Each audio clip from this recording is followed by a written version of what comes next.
Welcome to Season 2, Episode 24 of Comic Book Nation, the official podcast of Comicbook.com.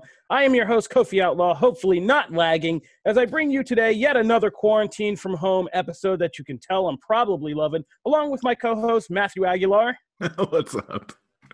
We've also brought back wrestling expert Connor Casey and producer Jim Viscardi, who is a self-styled wrestling expert himself. So, what's up? We obviously need everybody because the major thing we're going to be talking about today is the craziness with WWE releasing a whole bunch of wrestlers due to coronavirus cuts or cuts from the coronavirus pandemic delays. We also got to talk about the return of Marvel's Agents of S.H.I.E.L.D., something crazy that PETA wants from the MCU. Tom Hardy is going to mumble his way through a new trailer, and like I said, the wrestling guys are going to break down what just went down at WWE, and there's a lot to talk about there. So because I keep lagging on my unreliable home internet, the first thing we're going to talk about is something we've been leaving off the show for a while. We were supposed to talk about, but we didn't. Matt had something that really stoked his interest over at Marvel, a could've, should've, almost would've been, that he found particularly interesting, which was a symbiote orgy. And, if you know I knew you were going to sell it that way. If you know anything about Matt in the office, you know why this is up his alley. It's but not. Matt, you can explain it. Maybe you can explain it to the people. I'm lagging to this anyway, so go ahead and explain to the people. Okay, first I would just like to dispute that, I went and, found this story and, sought this out. That's not what happened. Anyway. What I will say was interesting, despite that wonderful lead-in. It was interesting because this was actually because of the pandemic and people kind of sitting at home, especially writers who have pitched a bunch of things over the years. Rick Remender ended up kind of going through his hard drive and finding a bunch of old what-if style things that he pitched over the years and that kind of thing. This one was called War of the Symbiotes, and it if you read it now, you can see the little similarities to Absolute Carnage, but the biggest thing that sets it apart is how it all starts, which this is pretty standard. Symbiotes take over the Marvel universe and a couple heroes are left to save things, but this one starts because Toxin, who at the time was Eddie Brock's symbiote, essentially goes into heat. And so because of that, starts unleashing spores everywhere. So the hero is the one causing all of this. It starts infecting everybody, making everything else in heat. And that includes Avengers and other superheroes. And there ends up being a very small group that is not infected. And they have to go about trying to reverse things. And the whole pitch is really interesting. He actually released a long view of what the overall story was and a small synopsis type thing. One of the interesting things is that not only did Eddie Brock, Venom, or Toxin at the time, start this by going into heat, he then gives his life and dies to try and help stop it. So not only does he start it, he dies because of it. This was a crazy arc, and they had spent 7 months if this had all played out, building this up. So it would have been we're going to kill the hero too. And then there was a weird thing of certain heroes would have to choose because the heroes trying to fight this, some were split and trying to save the people and cure it, while others were just screw this, we're going to take them out because that's what we need to do to put this fire out, essentially. And the Avengers were kind of split in how they were handling this. And then Captain America or Black Widow wasn't decided at the time. One of them was going to become one. And then the other Avengers would have to do a thing of, do we kill our friend or do we try and save them, even though it might not work and it might become a worse scenario. So there was a lot in this, but the fact that it all started because of horny symbiotes. It's just so crazy because I remember I loved the start of his Venom run. It was so good. And this is a side story because I remember I was at Marvel at the time and we were doing a press call, kind of roundtable interview with Rick, and we had Tom Brevoort there who was editing the book. Oh no, sorry, it was Steve Wacker who was editing the book. And we were not going to tell anyone who who had the symbiote, like that it was Flash Thompson who was. That's right. That's the other big. Yeah. And like we're 3 minutes into the thing, and Whacker like lets it spill that it's Flash, and there's just this awkward pause between like Rick, myself, and Steve, and we're like, so can you guys not run that? And we're like, oh fuck it, it doesn't matter, we'll just go with it anyway. But like we heard your curse there, Jim. Sorry, as soon as I said it, I was like, oh you god, guys I hide hope behind the MPAA code, but like, you know, the Comics Authority code, but like, yeah. I'm sorry. Foul-mouthed over there at Marvel. But no, but I mean, it was like his Venom run was so inventive that to me, the idea of like a Venom like symbiote takeover thing, I actually am kind of glad we didn't see, because we see that thing like once every 5-10 years. Right. And there's even a thing in here of like Carnage becoming King of New York, and all the things are split, just like we've seen in, you know, the Wastelands and other kind of dystopian Marvel futures of like each segment is split up. And this, I feel like not having this helped something like Absolute Carnage feel fresh, because if you had just had this, and then a couple years later, I imagine you would have still had things coming from that storyline. Yeah. I don't know if we would have, you know, it would have been time to have an Absolute Carnage, or we would have gotten it even happened on a smaller scale just a couple years before that, when Bendis started with Frank Cho on Mighty Avengers. That's right. Like, yeah, that whole first arc was yeah. Venom Bomb. And so, yeah, it's, you know, it's a nice thing to look back on. And it's just so funny because I love Rick Remender. He's great.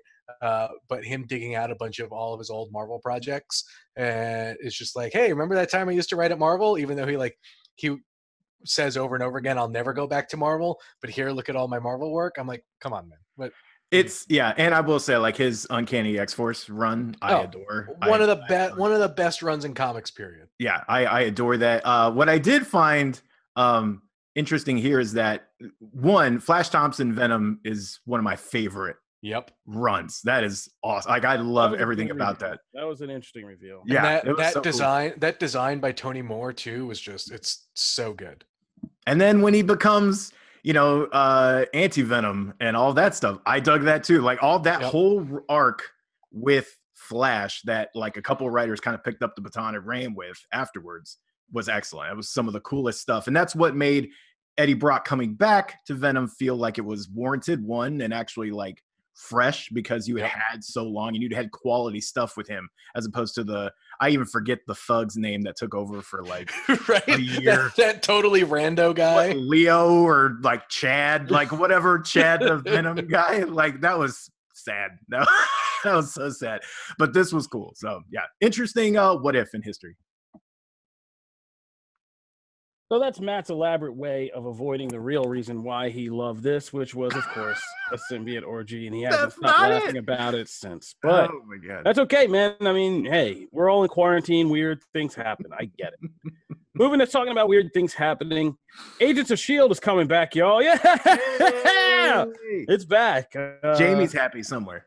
Yeah, somebody, the guy who covers Agents of S.H.I.E.L.D. for us, Jamie Lovett, is happy. I'm sure there's another person who's happy, but we've got a number of big Jamie Jerick. Actually, both Jamies. Both Jamies. Adam is a huge S.H.I.E.L.D. fan. I still like S.H.I.E.L.D. most of the time. Although this new season, what a ringing endorsement. I am not excited for. I mean, I'm being harsh, but I actually do love Agents of S.H.I.E.L.D. It's just a novelty. It's a self-contained novelty, but it just feels so outdated. I'm so waiting for these Marvel Net or Disney Plus series. I'm writing about Marvel Netflix. That's why I mentioned that. But Marvel Disney Plus series, and so it just feels so late. And the Coulson thing really just digs at my bones, because I rewatched Marvel's Avengers the other day, and then seeing this kind of teaser with LMD Coulson coming back, it's just like, this never matters anymore. Like, they never told anybody that this dude survived and is still out there, and it's just absurd at this point. So I don't know. It just feels like it's from a different era. But that would be the one way to get me to watch it again. Is that if they were just to go, hey, this matters again, like right in the middle of the final season, and like tell people and have those things, like, it's far too late. But I'm just saying that would be the way to get me, someone who pays attention, kind of, episode to episode. Like every so often, an episode will pop up in my feed, and I'll be like, "Oh, that looks," and I'll go watch that one episode. I cannot wait for this whole thing to end and have it all been a dream in Coulson's head. Oh, Like it's the entire thing has been Tahiti. Why do you say things like that? I mean, here's the thing. Does that sound crazy far out of the realm of possibility? They've done so many weird things now. I can't say anything. So no. Marvel Newhart. I just kind of wish they became like Agents of S.H.I.E.L.D. basically became Marvel's version of Legends of Tomorrow. Like that I think could have been I heard that show. I mean, at times it's been that silly. So, I mean, they're not too far off. I mean, they've had like karaoke episodes and stuff. It's crazy. So, I don't know. It's been fun. It's a kitschy ride. I mean, one last run it deserves. Ooh, don't worry. Just keep going. Those are my dogs. Yeah. Okay. They are not Agents of S.H.I.E.L.D. fans, obviously. So, we'll move on. But that's coming back in May. So, I mean, it's going to be like the only thing to watch. Oh, there you go. Man, the poster had a little bit of a retro feel to it. A lot of people thinking that we may see some Captain America stuff going on there. So, that'll turn it around. Hey, a Chris Evans cameo? That'll turn that boom, ratings through the roof. Stop it. Jim, if there's a Chris Evans cameo, I will do one of these podcasts shirtless. How about that? They'll do what Heard it here first. That is recorded, sir. So yeah, it's on there. Fine. They always did and go, "Oh, you just missed him. He was just here in the room, and he just got away. Sorry, guys." Yeah, you guys are talking crazy, so I'm willing to put the bet on the line. Record this down, fandom. Record this. All right, so you can see the first teasers for Agents of S.H.I.E.L.D. and the poster and all that stuff on Comicbook.com. Marvel, moving right along to other Marvel stuff. So I thought this was interesting, and I kind of wanted to pitch this out today as a kind of discussion topic. So PETA has lobbied Taika Waititi, director of Thor Ragnarok and Thor Love and Thunder, to have Fat Thor. He recently answered he doesn't know yet whether Fat Thor will be back for Thor and Love and Thunder, but assuming that there is some transition and Thor gets back to buff Thor, PETA wants it to be because Thor decided to kind of switch to a vegan diet. And they want that to be part of the storyline, for the movie, if only a minor part. And they wrote a whole letter, and it's all on comicbook.com. Marvel, you can read it. It's not a bad letter, and they make a good point. Like, in real life, Chris Hemsworth for Avengers and some of the other, I think, which one of them Thor movies actually did switch to a vegan diet to slim down. Natalie Portman is like a very, clearly outspoken vegan who's also going to be starring in this movie. I even pointed out that in the Ultimates line, while it's not explicitly said that Thor's a vegan, he's like this crazy ecocentric / borderline eco-terrorist who probably doesn't eat animals, which would make total sense. So there is a baseline here for this to actually be a part of the storyline. And, Disney Marvel's trying to check off those lists with the woke generation of all-inclusive stuff. So why not throw it's just a throwaway line. It's just as a joke from Taika Waititi, how did you lose all that weight? Vegan diet, something. I love animals. Got to look out for them. It's a funny line, a little thing from Thor, and it kind of gives a nod to that lifestyle. I don't see why not. Here's the thing, though. Oh, here we go. This whole thing feels like big Scardy. No. This whole thing just feels like someone at PETA was like, man, news is slow. No one's talking about us. How do we change that? So I know. So they're basically trying to do our job, huh? Yeah. I know. Let's write an open letter to Taika Waititi to make sure Thor is vegan, so that when he loses his weight, that'll definitely get people talking about us. And sure enough, here we are. Which it did.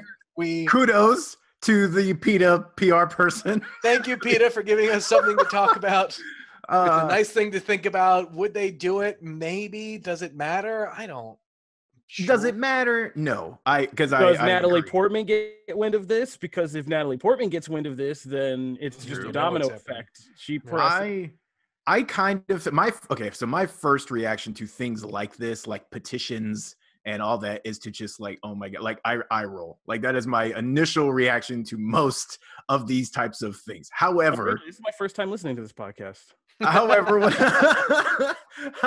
I will say is that, I think Kofi convinced me. Like, Kofi is actually the one that kind of sold me on it. I don't actually hate this. Like, in the hands of Taika, I trust to have the wit and sense of humor to handle something like this in an offbeat, fun nod kind of way that doesn't, involve 20 minutes of exposition explaining like how Thor went vegan. Like, it's going to be a quick, fun throwaway line, but why not? I mean, why? What does it hurt? I don't really have an issue, and makes a segment of the populace very happy that doesn't always get nods. I mean, I don't know. It'd also be a great motif for him and Jane to like bond over something like this, because it's a great kind of meta wink to like them off screen, and to have Thor like, or just like comment on some other person who's eating like crazy stuff, like another Asgardian, and be like, what's in that? Like, he eats a hot dog on Earth or something. And that sounds fun actually. In the right hands, which I trust Taika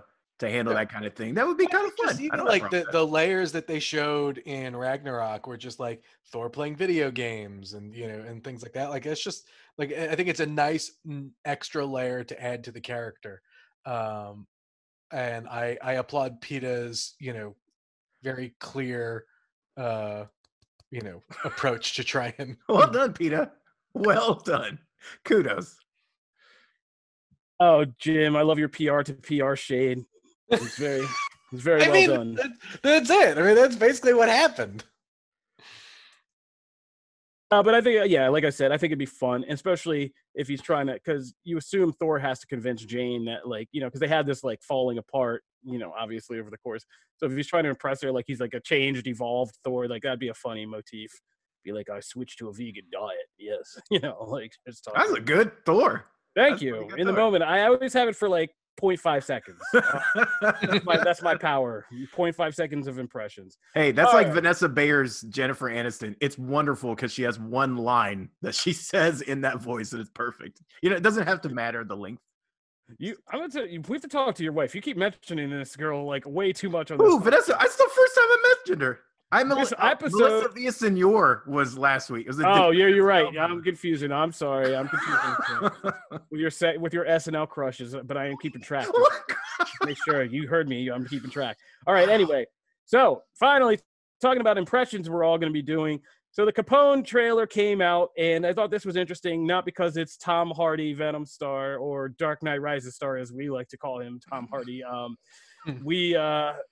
It's going to be directed by Josh Trank, which is like, this is the first thing we've really seen Josh Trank do since he was locked under director jail for Fantastic Four. It's been a while. This is it's been a while, right? And this is a pretty interesting take, because this is just a wild combination of things. So, okay, if you haven't seen the trailer, it's Tom Hardy playing the aged Al Capone after he gets locked up for tax evasion. And there's a little history. He gets out because he had syphilis. He had contracted syphilis, which was a much more major problem back then. Excuse me. I got a peanut. I'm dying, I think. Oh, man. No. I'm all right. I'm alive. My on-air death would have been a great episode capper, but no. Oh, no, it wouldn't. So he's Al Capone, he has syphilis. there we go. Back to that. So he gets released from prison, and he got to stay in his Florida mansion because he was suffering the, not to get medical, but like the related dementia that goes with syphilis. And obviously this film is taking it and dramatizing that, because Capone did eventually die there many years later. I mean, he didn't serve nearly as much jail time as he was supposed to. He only served like a couple years, half decade or something like that. I forget the exact math. But he died later of the syphilis-related complications. But there was this kind of, he was supposedly went through this mental erosion over that time, where he became increasingly kind of just, chaotic and demented. But there was always this kind of underlying theory that this was all an elaborate act just to get him out of prison and keep running things de facto while at home and appearing to be a demented old man. And so obviously Josh Trank is taking that line of conspiracy theory and reality and blending it for this, while kind of using that format to kind of be able to do these crazy kind of surrealist sequences where Capone is basically tripping out in dementia and seeing things like alligators rising and all. That's surreal. It's murder and blood and all these metaphors for all the stuff he's done. And we're going to see Tom Hardy like go chew scenery and mumble to himself like through it all, and it looks all crazy. So I thought, we don't always do biopics here, but I thought since we have little to nothing else to talk about, and this combination of things, I thought I'd get you guys' thoughts on this. It's the Untouchable sequel we didn't know we wanted. Oh, stop it. I've been waiting for this for years. Can I get an old Kevin Costner, Elliot Ness, please? Yes, if we make that happen. I didn't think he looked bad as Capone. I thought it was pretty cool. The trailer was pretty fun. Like it's not a bad. It looks like Josh Trank. Yeah. I was like, I had to read that it was Josh Trank, and I was like, wait, oh really? I was like, oh man, it looks like somebody I thought was like used to like Oscar ceremonies or something like that. You know what I mean? Yeah. I didn't know it was Trank until you just said that, and now I'm really worried about this movie. Oh, no, be excited. He's going to show up halfway through with a different wig, and it's just not going to look right. No, he posted it. He actually was. Josh Trank seems to be in a better place. He actually posted the trailer online because he had some weird name for it. I think it was like an Italian name he had for it. I forget what it exactly was, but he posted it online with the caption, different title, still my cut, with like a winking face. And, like, put it up. It's good. It's good. Yeah, no, I think it looks really interesting and promising, actually. The tone throughout is not at all what you would expect from a Capone, biopic, but that makes it worth it, because I've actually read a lot about like his case, and I mean, I think it was 9 years. I think he ended up being in prison like 9 years or whatever, only until before he died. But like, this is a part of his life we don't really get to see. We haven't seen much of, aside from like a Turner Classic Movies random marathon biopic thing. So it's interesting. I think it's cool. The closest thing I have is Boardwalk Empire, which had what's his name? Oh man, I can't believe I'm blanking on his name. He's such a great actor. I would always Buscemi? Huh? No. The guy who played Capone in that series. Oh, gotcha. Kofi, Stephen Graham. Stephen Graham, yes. Stephen Graham, one of the great character actors of our time. Like, He was excellent.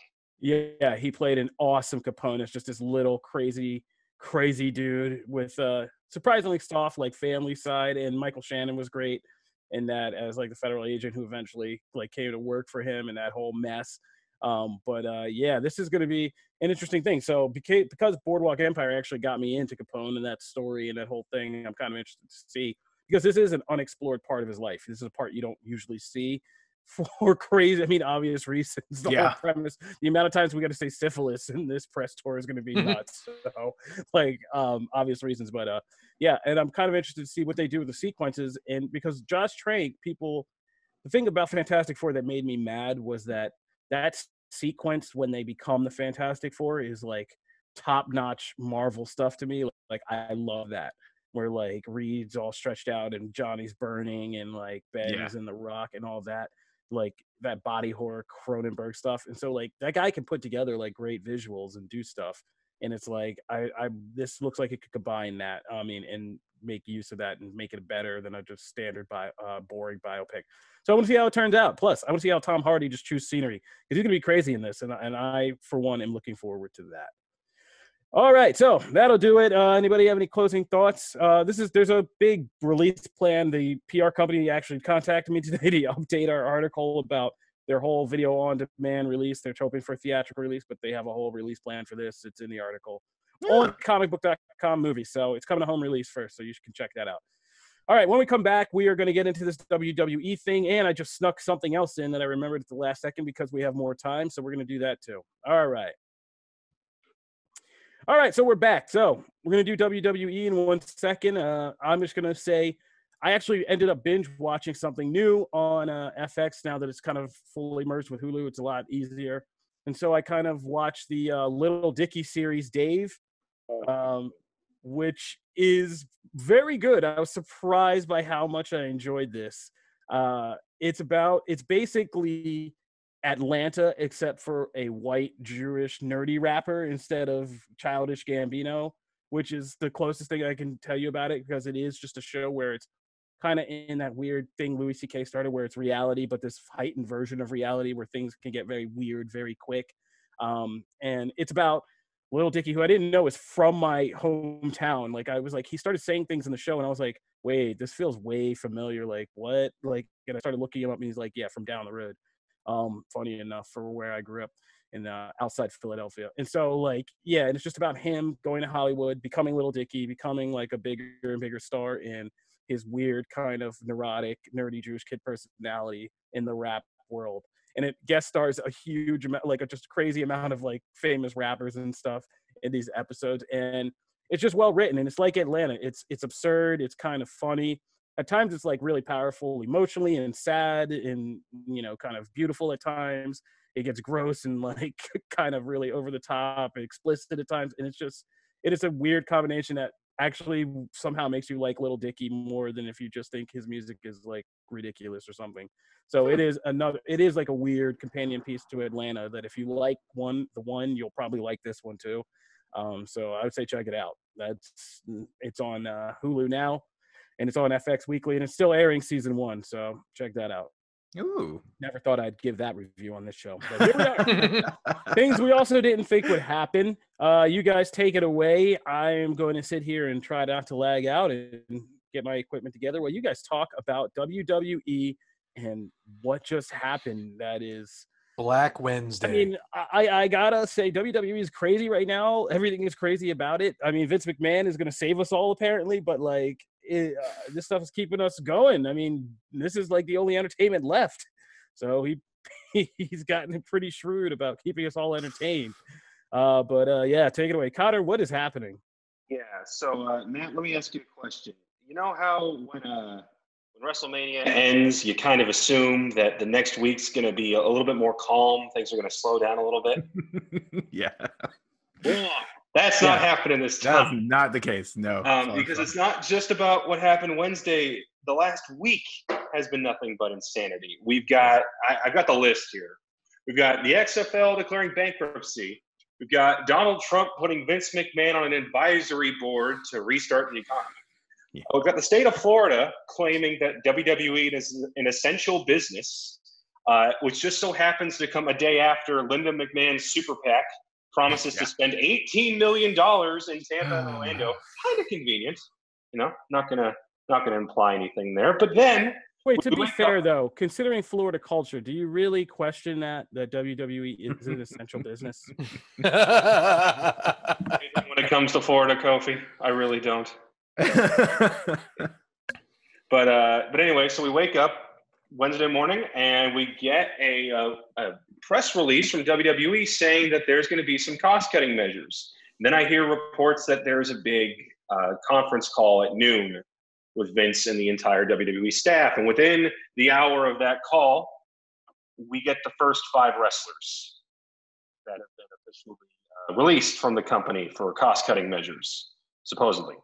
But then it turns into the dusting of the WWE because it starts at 5, and then it becomes 8, and then 10, and then 12, until it gets up to 22 wrestlers, 10 backstage producers, 9 of which were furloughed, but 1 was fired. That 1 was fired was Kurt Angle. 3 performance center coaches, 2 announcers, 2 on-air talents, at least 1 member of the writing team, and 1 referee, who happens to be the longest tenured referrie ever, Mike Chioda. I can't believe they got rid of Mike Chioda, man. Why? Ain't nothing sacred anymore. Nothing is. Of all people, Mike Chioda? Yeah. I mean, but there's a couple names on this list.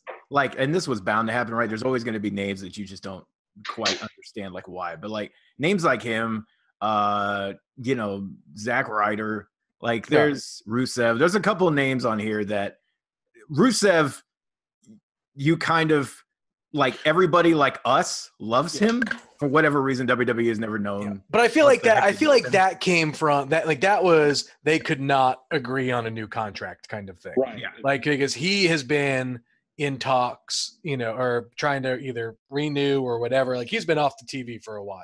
Yeah. And his goodbye tweet was amazing, by the way. Yeah. It was just so sad. Out. The announcement hadn't come out yet. He's just like, bye, guys. It's like, no, not you. Yeah, he got ahead of it. Yeah, Ryder was a little, like, surprising for me because, like, after Kurt Hawkins was like, oh, you figured, okay, Ryder might. But still, Ryder's been such a important part of they're like the stuff he does on his podcast, the stuff he helps with Xavier, the outreach stuff he does. He's a part of that machine in like so many other places that, yes, he wasn't on TV. Yes, he wasn't being used as an on-air talent a lot, but he's so, like beloved and important to like their overall thing. You thought, I mean, who are they going to have wrestle on main event anymore? Like they might as well just cancel the show. That was the thing, right? When a lot of people saw the list, it was like, oh, okay, so they got rid of all their house show people. Yeah. They got rid of the people like on main event and, the ones that aren't on Raw, SmackDown. Well, that's the thing. With one or two exceptions, it's all Raw people. They didn't cut you the SmackDown brand. And the SmackDown roster is smaller to begin with. Right. I would think that there's still some guys they could cut the fat out on that front. And just the fact that it's all Raw made me think, oh, crap, are we going to get another wave of this on Friday? No. Well, I will say the NXT wave of it, which happened kind of throughout the night, was much smaller than I expected. They could have cut way more people. With the amount of people, like if you're applying the same theory of what happened to Raw to NXT and even SmackDown, the number of people could be a lot if you're applying that same logic. I will say it's still going on. We're still actually seeing people here and there of like rumors that people are left or whatever. With NXT, they were telling people as they got to the performance center, like essentially as they came in, they were told whether or not they were safe, that kind of thing. SmackDown could be some of the same thing. Maybe you'll see that of when they go to the performance center, we might see some names. So I wouldn't say it's necessarily over, unfortunately. But I was surprised that it wasn't more NXT people, just with the way Vince is with NXT and, having to I feel like Hunter has to fight for that brand all the time. So to see that it wasn't was actually, kind of nice, because I was worried that it was just going to be as bad. I mean, I thought that number would be in the 40s. It's just weird because they said something along the lines that they're going to save about, 780,000 a month or something in talent expenses. And okay, let's say this goes on for 4 months, right? So roughly $4 million. Maybe you don't have Goldberg wrestle at a pay-per-view, and those folks can stay on the roster. Yeah. Basically, by all accounts, from everyone I talked to, this did not need to happen. This was not the coronavirus has hit us so much. Not having WrestleMania, not having live events, that's going to put us under. No, it wasn't that. It was that they wanted to match what their pre-COVID-19 projections were.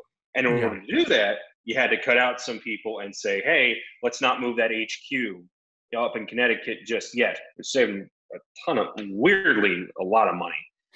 Like so much money. Like when they announced that 4 million number was like, oh, they're going to save 4 million. Because at first they didn't say that a chunk of it was due to the moving. They said, we're saving 4 million a month.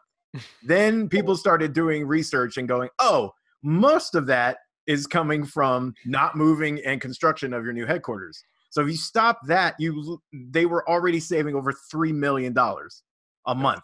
Was, this 780,000, which I understand. Look, I'm not saying 780,000 is anything to sneeze at, but you're talking about 22, 24 people out of work, and they can't go get work elsewhere either. Right. Yeah. And they're independent contractors. Yeah. So they can't even get benefits. But from this list though, like your Drake Mavericks, your Leo Rush, EC3, hurts me because of that video he put out. That was. It was. But I mean, but like those guys aren't big surprises. Like Aiden English as well. Like even though he had transitioned the commentary. I mean, But like Rowan and Primo and Epico, like those are names you would probably expect anyway when it came time to do some cuts. Yes. But it's the OC, like Gallows, and all that. Like signed new deals less than a year ago. Yeah, like those are the big. Well, Lance Storm, right? Had just come on. Like he just shut down his school to take this job, and they said, "You're furloughed." It's like, the hell. It's the fact that one, like Connor said, they didn't have to do it, but two, I understand that if you look at a lot of these names, and WWE does this every year, typically twice a year, but they do it at least once a year, where they kind of go through and cull the rosters, and a lot of people. Is that I think part of the reason why this was so big is that all we heard last year was nobody's getting their release if they ask for it. Everybody's getting signed to these big, new, big money, multi-year contracts because they were hoarding talent because they didn't want anybody else to have it. Yeah. And now they turn around and go, we have all this success that we don't need, but we're going to fire everybody in a recession, in a pandemic. And you got guys like Maria who just had a baby. It's like, that just makes it worse. Well, and that's the thing. It's not that they're releasing them because, again, we see that every year, and we understand that that's just part of this model. Like, people are going to go, but it was never – it still sucked before for these people. But a lot of times, like we talked about – they were still getting paid. Yeah, they were still getting paid, one. But also, they also saw it coming. A lot of them weren't blindsided. A lot of them were because they couldn't work out deals, or they knew their time on TV was short, so they wanted to go elsewhere anyway. But they could go somewhere else. They can't go to AEW right now because AEW can't, is only allowed to like do so many things that a lot of other independent promotions can't even do that. Like they can't even have a weekly show. They can't hire them. So to do that right now is like, it's just absurdly cruel. Really quick though, we should talk about, because I think we only got about like 5 or so minutes left, about who we think will probably make the jump. For like people to say like, oh my God, everyone should make the jump to AEW. No, that's ridiculous. That is crazy. No. But I can definitely see Zack Ryder going there. Yeah. Because of his relationship with Cody. He's got a great relationship with Cody, but I think he would do really well there. I can see Eric Young going to AEW. I think he's the kind of talent that I think would help some of the new blood and stuff that they've got there. And then the only other ones I can see going are Gallows and Anderson. I see Rusev going to somewhere like Power, like NWA. Thing is, I see Gallows and Anderson will probably wind up back in New Japan. Yeah, they may go back to New Japan. Rusev could make a killing in New Japan. I think that's where he's going to go. I think, if anything, Rusev's going to go to Japan. Right. I think guys like Ryder, Maverick, and EC3, I think they wind up in AEW because they either were trying to promote themselves and it just WWE wanted nothing to do with it, or they just weren't being given a shot. Which it's kind of was the case with EC3. We're all looking around like, why did you sign him if you're not going to use it? I don't know. I almost see EC3 going back to Impact. Yeah, he could probably because he had such a great run there, and after essentially, like you said, after being like cast aside in a corner and told like, well, we don't know what to do with you for years. Why wouldn't you go somewhere where you feel like, oh, well, at least they appreciate me. They know that I can, main event, do all this other stuff. I will say this, of the producers that were either let go or furloughed, I think AEW really wants to jump on somebody like Fit Finlay, a guy that basically, if you look at the reason why the women's revolution is what it is, he's a big part of that behind the scenes. And that's their big weakness right now. Yeah. So having somebody like that backstage could help a lot. That would be huge. Yeah. Agreed. Yeah, but I mean, we can't just look at this list and go, everyone's in AEW, because that's not even what they do. They take the guys that legitimately want him to leave. So real quick, what do we think of Seth's comments? Oh God, he just needs to shut the hell So up. here's the thing. It's so privileged, and like you need to be we should all be happy and grateful and thankful that we're still putting on wrestling. Like, get the hell out of here. I get what he was trying to say, and in like the 5 tweets he put out after the fact, he eventually got out the point. Was like, hey, we all need to come together for this. Problem was, before that, he's like, you guys need to stop being mad at our company for firing all these people. It's like, no, we don't. We should. Yeah, the one line that stuck out to me is when he said, we need to like support us so that there's a company for them to come back to.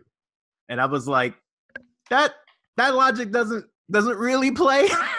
That's not quite correct, because if you Some look in need the to past, die so we can survive. yeah, it was like, no, Seth. I understand the point he's trying to make. Vince McMahon got my computer with that one. But Seth has to like learn when this was a thing he should have talked about at the end of the week. One, it should not have been on the day all these people were let go.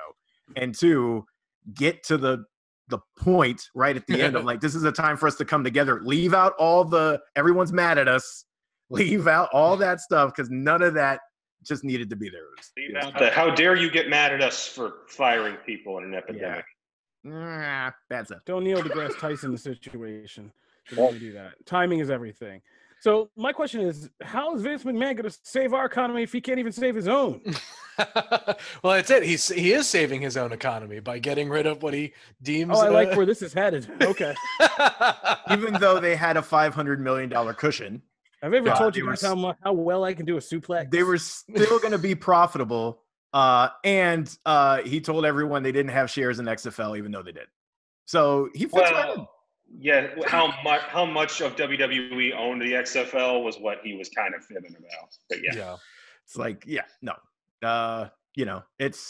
Here's the thing. I will say, not in his defense or anything, but I will say, like, the XFL was kind of like, yes, I know it filed bankruptcy, but it was also like, how are you supposed to plan for this? Like that was so unfortunate timing, and it was like, oh my God, of course, yes, it would happen to the XFL. Yeah. Because the XFL was starting to gain some steam. Yeah, it was doing pretty good.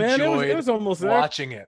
It was gaining some steam, and then of course it is just cursed. So that one I don't blame on him. I don't blame him for mismanagement or anything. But I will say there was like 400 people though working as part of the XFL. So all of those people are out of jobs too.